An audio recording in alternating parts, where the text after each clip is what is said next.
the power of the Holy Spirit maatla a moya o boitshepo is able to subdue a kgona go gatella.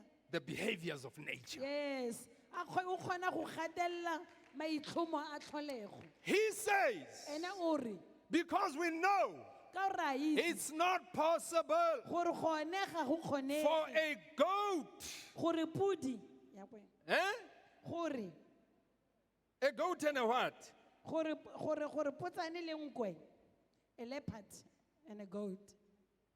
A goat and a leopard to live together like friends. It's not possible. A go kgone gore nkwe le pudi tsone di tsalane. But the power of the Holy Spirit can do mare that. maatla a moya o boitshepo a ka di kgonisa. Somebody say, I'm listening. Mare ke utlweletse.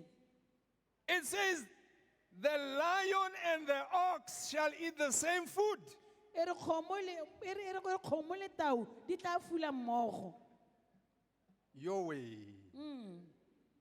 Your way. Yes, Ke bolela ka moya o halalelang. I'm talking about the Holy Spirit. I'm talking about the fullness of the manifestation of the Holy Spirit on earth. Ke bua ka go itlhagisa ga botlala ga moya o boitshepo mo lefatsheng.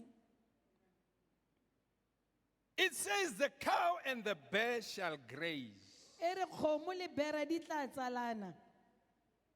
Impossible situations. A young child will play at with a cobra. E re lesea lone le tla tshameka le mokwepa. Ke mokwepa. And there is no parent who is going to run and say, Tlogela. kill that Tsamaya mo. snake. There's no parent who will say kill that snake. So it says on that day. E re mo letsatsing le. It says on that day. E re mo letsatsing le. When you see a big snake, you'll say hi. Ya, ga bona noga o tlo re hi, o kana e dumedisa.